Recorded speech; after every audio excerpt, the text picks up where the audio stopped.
I'm kind of a dick about it. You gotta be really entertaining to make me want to hang out with you. Save up your cash so you can take back the 40 plus hours that you give to your employer and give that time back to yourself.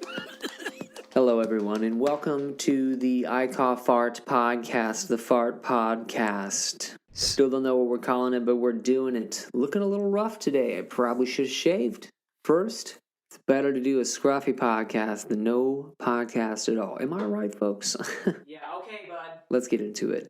Last episode, if you didn't hear it, maybe go back and listen. I'll give you some more context for this one. But maybe this will still give you some value if you didn't. So welcome. Glad you're tuning in now. Better late than never. Episode 2, and we are talking about money again. We are talking about the concept of not the cliche of time is money. You hear people say that often, and I think the inverse is actually more true in my experience, that money is time. It's not like you can extend your life if you have money. We know that's not true, but if you have money, you can in fact buy yourself free time. And that's what I'm here to talk to you about today, because that's what I did. That's how I began my artist journey, my journey into full-time art practicing and creation as my profession, as a professional painter and muralist. So I'm going to divulge a little bit more about that concept and kind of give you a recap of my story. So 2019, I saved up enough money through full-time work and working overtime at my previous job to cover expenses. So that's everything that it cost me to live and survive, housing, food, etc., for a year, and in fact more than a year, so that I could free up my time, the 40 hours a week that I was spending, really more like 60 on average, hours that I was spending at work for somebody else, I could then spend on myself, investing in myself, getting smarter, better, and more creative, if you will. And I could follow my passion of creating art. So that's what I did. You can hear more about that story in episode 1, like I said. But in essence, I bought myself a new job. While I was working full-time for Dimensional Innovations, a fabrication company, I did not have a good balance between work life and my own creative pursuits. I essentially did not have a steady creative practice at all. Just a couple commissions here and there. Somebody wanted me to paint their dog or whatever, a deceased loved one. I would get those random commissions, and I would do them because I had the incentive to make money to do them. I had some external motivation. But outside of that, I was not creating for the sake of creating, even though I did enjoy it when I was doing it in the moment. I did find joy in painting, more so than most other things. But I just didn't have a consistent routine for creating, whether it was drawing, painting, sculpting, or editing videos. These are my favorite mediums to create in. I had spent the first 4 years after obtaining my Bachelor of Fine Arts in painting working. I had a various set of jobs. I was refurbishing houses for a wood shop. I worked as a volunteer for an art-centric youth resource organization, Halo. Awesome group. I was a photographer out in the Rocky Mountains doing family portrait photography. I learned a lot there. And then, of course, I worked for a fabrication company, Dimensional Innovations. Busted my butt for them. All of these jobs did have creative aspects to them, but I was giving all of my time and energy to them, and that didn't leave me with really much creative energy to pursue my own art and develop a style and really work on anything just for fun for me. I didn't have a personal art practice, if you will. I also felt like I was working my way into a corner as I was working in a career that didn't really have a huge growth potential. It was slow. I could have advanced in my work, but I just saw that the ceiling was somewhat lower than I wanted for my life. I felt like I could do more. So, after a few years of working, I started to consider the possibility of going out on my own and starting a business based on my own artistic abilities, my unique skill set. I feel like my strengths lie in my uniqueness as an individual. When I would meditate and ask the universe, what was my purpose? What am I supposed to be doing? I often would feel a response of just be you, just paint, stuff like that. And I would think about it logically, and I kind of came to the same conclusion that the ideal job for me would to be paid just for being me. Sounds great, right? There's a lot of layers to that idea, but in my mind, the most realistic way to achieve that goal was to lean into what was my most developed skill in my mind, which was art, painting, being an artist. Here's the catch though. Despite having a pretty decent foundation of artistic abilities, I had a pretty good grasp on realism and was a decent painter, illustrator, whatnot. Like I said before, I didn't have the consistency of routine creation. I didn't have the habits that I thought were necessary to build a sustainable, money producing business that could support myself over time when I was contemplating quitting my job. I just don't think I had the chops quite yet to be a fruitful business as an artist because of this lack of creative consistency routine. To me, that is somebody that creates every day, or at least on a very regular basis, right? Like most days of the week, you're creating something. Just imagine working full time as an artist. On average, people work 40 hours a week at their other jobs. So, was I anywhere close to being ready to draw or paint for 40 hours a week? No, not even close. It's hard to draw or paint for more than 2 hours at this point for me. I don't know if any of you feel the same. Is it hard to keep yourself motivated and to have the endurance to do your creative practice? Once you get into a flow, it's easy, sure, but to get started and to do that every day, that was another beast, another animal, and I certainly struggled with it, and I was aware of that. I don't think I've ever been that person to create on a regular basis. I think my whole life I've been divided among different interests. I was into sports when I was young. I was into theater. I liked music a lot. I was probably preoccupied with women. So I never really devoted full-time energy into my art. I kind of was just keeping up and trying to stay at the head of the pack enough, just like bare minimum, as long as I was one of the top however many artists in school, which I was, and that was fine for me. But even in college, when I was an art major, studying painting, working on a degree in art, I was still doing the bare minimum of assignments of what was required for me and just spending a very little percentage of my time actually creating and working on my process. Don't get me wrong, while I was actively painting, I was very much able to get into the flow and I was trying very hard. I was focused anytime I was creating. I was giving it 100% of my effort. And I think I was trying so hard because I wanted to uphold this idea I had of myself of being an artist. People always told me I was gifted. They always told me I was a really good artist. And I was holding on to that so much so that I would try really hard when I painted, but I rarely painted because I guess I was afraid of letting them down, letting myself down, not actually being that talented artist. I was afraid of failure. And we'll talk about that in another episode, that mindset. But I was definitely struggling with that. I still am today. I promise you, that painting behind me that you kind of see peeking in the corner, it's been sitting on that easel for quite some time. But we'll finish it. What I'm trying to say is, in my experience as a creator, I have had a lot of resistance within the creative process. All kinds of excuses: perfectionism, fear of failure, whatever. We'll go down that rabbit hole later. The point I'm trying to make in this discussion today is how I used money to buy myself a new job in order to actually start spending some time on my creative process. I wanted to give myself the time to become an artist, an actual artist that practiced regularly.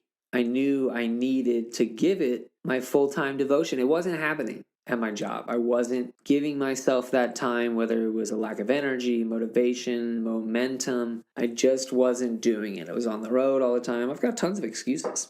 But I wanted to take all those excuses away. I wanted to put myself into the unlimited void of endless time to create. And a year seemed like a lot of time. A year seemed like, surely if I had a whole year to do nothing outside of just creating, developing those habits, something would happen, right? Something would happen. I would at least improve a little bit.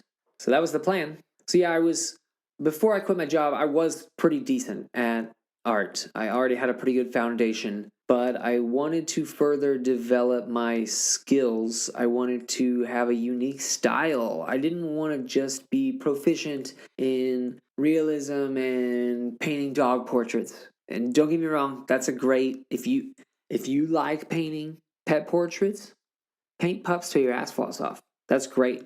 Good for you because the work's there, I promise. A lot of people ask me to paint dog portraits and, portraits of their loved ones. So, not dogging on that. But I was just burnt out on that. I'd done that a lot, actually. And I wanted to develop something that was unique to me. I wanted people to buy my work because they liked it, just the stuff that I wanted to do. And no offense to y'all's dogs, but they're just not that exciting. You paint one dog, you painted them all. I wanted to paint cool stuff, random stuff, whatever came to my mind. And I wanted to earn money from that. So I had to develop a style. That's what I knew to be true. I still believe that. And the only way to develop a style is to spend a lot of time just doing the damn thing, just painting, just drawing. Spend a lot of time doing that. Not just spending time, it's quality over quantity when it comes to your practice. It's intentional, focused time, right? You hear the 10,000 hour quote, make you a master, whatever. It's Malcolm Gladwell. I think it's actually like to gain any sort of expertise in any skill, albeit the correct way, is by practicing for 10,000 hours. That makes sense to me. I believe that, and I leaned into that concept. And at the time of quitting my job, part of my incentive was I thought that I could achieve the level of abundance that I want in life by pursuing my art. I believe the starting artist myth is in fact false. I have witnessed many artists to live abundantly and receive great financial gain from their creative careers. Something I believe. And if you don't, read Real Artists Don't Starve. Great book recommendation. That's my book recommendation for the day. Read it. Changed my perspective entirely. Part of what gave me the confidence to just go for it. So yes, making money was definitely a part of my aspirations of quitting my job and pursuing my art. But I did know that where I was with my creative practice and my routines were not sufficient to do that right away. So my main objective was not to make a bunch of money right away. I wanted the freedom to practice my art without the pressure of making money. I wanted it to be about the creative process and developing a style, not creating something that I thought people could buy. So my approach to taking a year-long sabbatical was definitely centered around actually becoming a disciplined artist. I was trying to develop the mindset of being a lifelong artist. This wasn't a get-rich-quick scheme. I wanted to actually become a master and get good. And this is a process that's ongoing. I didn't think I could achieve this in 1 year. I'm barely getting started, right? I'm better than I was because of this sabbatical, because of taking the leap. I have evolved exponentially since I quit my job. There's so much room to go, right? Even more exponents on exponents, baby. Quantum leaps to go. And we're going to do it. We're going to do our best. Damn it. So yeah, the concept of money equating to time is simply allowing myself the time and the space to create for creation's sake, to give myself a buffer to actually grow as an artist. Didn't want the pressure, having to make money. Bought myself a new job. I was basically paying myself for that first year with the savings that I had built up at my old job. When I had full-time employment that I wasn't stoked about, I saved my money aggressively. Saved enough money to pay the bills for a year and then some. This gave me that peace of mind that allowed me to just spend some time drawing. I just didn't do that. Even though I like doing it, it was just more work. Maybe this sounds easy to you. Maybe you don't have the resistance that I have in creating. And if that's the case, you're lucky. If you just really love doing your thing, like Amanda, my girlfriend, my partner, she loves creating. She loves the process. It's not hard for her, or seemingly so, at least it's not hard for her to just get right into it. She's excited to sew. She's excited to do her process. And that's beautiful. It's inspiring. I'm glad I'm surrounding myself with a person like that. That's good for me. She's out there working on her quilt right now, probably itching for me to get done with this recording so she can run her sewing machine. She's probably fucking giddy about it, and I'm jealous of that. I'm jealous of you people who just really experience pure joy. I unfortunately have a dark side, and I'm pessimistic about life. I'm not always excited to participate in life. Sometimes it's hard for me just to exist, okay? And I know creating things brings me joy. When I'm in the moment, it brings me joy. But I have to get started, and that's the hard part for me. And it's really hard when you don't have that discipline and that routine and those habits built into your daily life. It's really hard to build those when you're out there on your own and you're not in school anymore with assignments and you're not working for somebody who has instructions for you when you show up to work. You're just in the void, baby. You got to discipline yourself. You got to motivate yourself. It's really hard. I wish I could explain this concept on a more psychological level, but it's something that I'm still trying to figure out and solidify in my own life. So if you have any tips for me, let me know. We can help each other. I've been on my own for 4 years now, and I've managed to replace my income at this point, but I still struggle with this concept of staying motivated and creating on a regular basis. There are many days that go by that I don't do anything physically productive. I'm always thinking about what I could paint or what kind of videos I could make, or when I'm driving around looking at walls in the city, I'm always envisioning how I could paint them because I'm passionate about painting murals. Actually physically sitting down and doing the work, it's not every day that I do that. Still working on it. What I have learned about this is that creativity inspires creativity. You gain momentum and inspiration to create by creating. So there's a lot to be said about just putting yourself in the position to create and reducing friction between you and your creative process. So just showing up is half the battle a lot of the time. So needless to say, I was successful in buying myself that time. I bought myself a year's worth of time. I saved up the money. I quit the job. I took the leap. I did it. But don't get it twisted. It was hard. It was a struggle. I did not use my time very efficiently. The first couple months, I was dragging my feet quite a lot. It was just really hard to reframe my entire daily routine. I mean, my whole life has been spent in the school system, working for employers, where the day is pretty much laid out for you. You have all these requirements externally to do, all these motivations. I didn't want to lose my job. I didn't want to fail out. I wanted to get good grades. I wanted to keep getting paid. So that's a lot of motivation to drive to work, clock in, do what you're supposed to do, go home. So jumping into the void of self-employment was super overwhelming on multiple levels. And despite having my finances in order, I still felt pressure to make money. Isn't that weird? I was placing an immense amount of value on the hours I spent based on whether or not they could make me money, even though I had already resonated with this concept of investing in myself. Despite making an income, I still had that internal wiring that I needed to make money and what I was doing needed to be worthy of making money in order for it to be time well spent. It was really hard for me to break that. It's still hard for me to do that, to paint, even though I've proven it to myself already that I've made more money now in a year than I ever did working for an employee. Painting murals, I've made more money. So, like, time is different now, but it's still a struggle. So I'm working on it, but I do still believe money is time. Time can be money, but it doesn't have to be. Time can be another kind of investment. You can also relax too.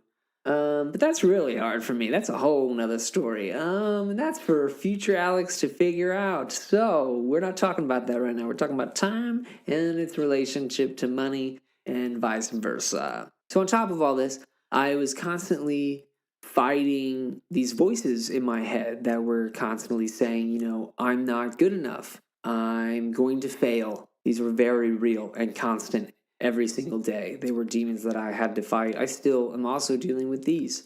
It's better now because I have a lot more confidence after having done some things. I have a lot more work under my belt, hundreds of paintings, you know, close to 40 murals now, I think, around the country and some in South America. So I've done some work and I've proven to myself that I can do it. So that confidence does go a long way. But man, at the time it was dark. It was a dark time. I'm not gonna lie, it was very hard. I felt like a poser. I felt like a wannabe artist. And in a way, I think that's one of my biggest fears. It was hard for me to come out as an artist. Does that make sense? I felt like if I claimed I was an artist, then people would judge me against what they thought an artist should be. Whatever professionals they've seen, people in museums, whatever. I don't know. This could be all made up in my head. But this is how I felt. I felt like an imposter, imposter syndrome is real, folks. And it changes with every level you go. It's just something you got to get through. I don't know how to explain it. I'm sure you've probably felt it before, but imposter syndrome, super bad when you quit your job and jump into the void by yourself, let me tell ya. I was creating a void. I was just in my basement painting, you know. Whew, that was rough. Lost a lot of sleep. I was smoking a lot of weed every day. And sometimes it helped, sometimes it hurt. That'll be a future episode, my relationship with weed. Stay tuned for that. As the months went on, I continued to grow in my doubt that this year would provide me with the rewards that I thought it was. In the back of my mind, I knew it was going to take a lot of time for me to get to where I wanted to be skill wise. But I also kind of had a feeling that maybe I would actually just start making money fairly quickly. I didn't expect to actually go through the entire year and just deplete my savings and not make any return whatsoever. Like, I acted like I was comfortable with that theoretically, but I think it was only in my mind that I was okay with that. There was another part of my mind that was kind of disappointed. And so that fed the doubt that I was actually going to be able to turn this around within a year. I didn't want to go broke trying because then I feel like maybe I would never try again. Then I would have really failed. I was really afraid of failing. That was real.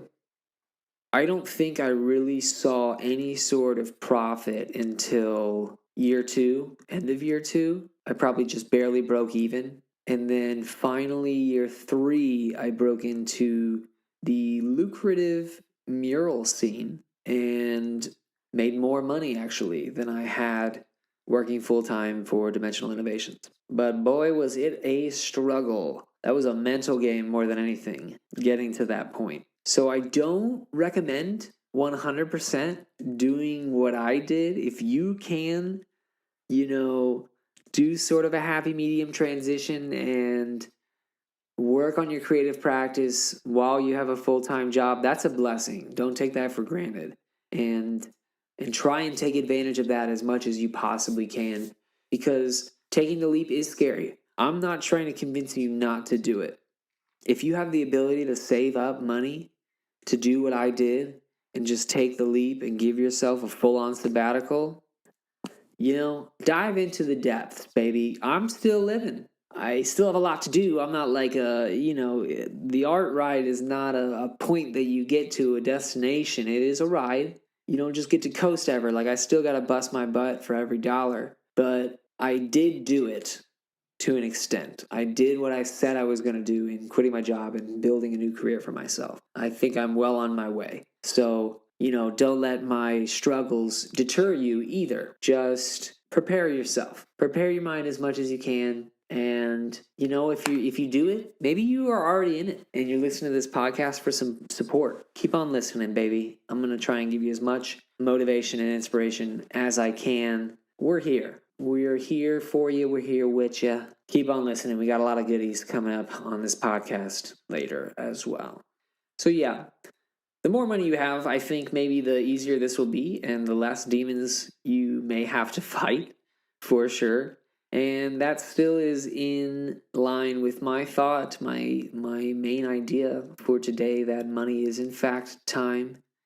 And I think financial stability is synonymous with time freedom, right? We've already talked about if you have enough money for a year worth of expenses, then you don't need income for a year. So you have a year's worth of employment freedom. Obviously, this is assuming that nothing major happens, no accidents that, kind of plummet your savings all at once. But this is just on average, right? It's a spectrum just like anything else. But at any rate, I still believe that it is beneficial to adopt the mindset that money can provide you the flexibility in the way that you are able to spend your time. If you're smart with your money and you save intentionally with your goal in mind, you too can give yourself the opportunity to invest in yourself. And I think this is the smartest way to invest your money. TBH. Everybody wants to find the right stocks to put their money in or invest in real estate. And don't get me wrong, I've had a Roth IRA since I was 18 years old. And I'm currently educating myself on the real estate world and how to start investing in that area as well. But the truth is, the more I invest in myself, the more excited I am to start my day in the morning. Align with yourself. Whatever your dreams are, whatever your passions are, the more time that you spend on them, the more likely that they will become your reality. Give yourself that gift. This is what life should be about. We should be centering our lives around our creative pursuits, not just creating when we have the time here and there. I beg you, don't spend your money on meaningless shit. Spend it on time. Save your money so you can free up your time. Time might be the most valuable asset you have. Some people say your mind is your best asset. You yourself are your best asset. But time is what you use to build those things. So invest your money in time because that's what it is. That's what it will get you, that freedom. If you are feeling called to a life of creativity, follow that calling. If you're in a job that you don't like, work hard, earn money, and don't spend it on stuff that doesn't align with your creative calling. If it doesn't keep you alive or fill your soul, you don't need it. Save up your cash so you can take back the 40 plus hours that you give to your employer and give that time back to yourself so you can build yourself a better job where you can create your own unique work. I'm asking you to spend your money on time, folks, and keep doing it. Maybe I didn't make money the first year. Maybe I barely broke even the second. But on the third year, I did make money. I made a comfortable living off of my art because I invested the time in myself, and I'm continuing to do so. I'm putting my profits back in to myself, and I reserve my time above anything else. I protect it. It is my asset. I protect my time. I don't just waste it. I don't let other people dictate my schedule. I'm kind of a dick about it, honestly. You got to be really entertaining to make me want to hang out with you. Sorry, I'm not just going to hang out with you for the sake of it. You know what I mean? My friends got to be entertaining. You got to tell me some good ass jokes if you're going to take me away from pursuing my passions. I'm fierce, baby. And you should be too. I'm just committed. I'm committed to investing in myself and using my savings to leverage development in myself, in being the person, the artist that I want to be, trying to gain skills, trying to gain knowledge. I believe that the return on these investments will be far greater than anything else I could spend my money on. And I believe in the long run, I will get more from this investment that I have made in myself than if I would have stayed at my previous job. No doubt. Not even close. And guess what? My life is also more exciting. Is it stressful? Fuck yeah. Is it easy? Hell no. But I feel like I'm living with a purpose. And it's all because I reframed my mind to understand that I can use my money as a vehicle to free my time. Money is time, folks. Let me know if you agree. Maybe I'm wrong. I don't know, but it's worked for me this far, and I can't recommend it enough. Thank you for listening. We'll see you in the next one.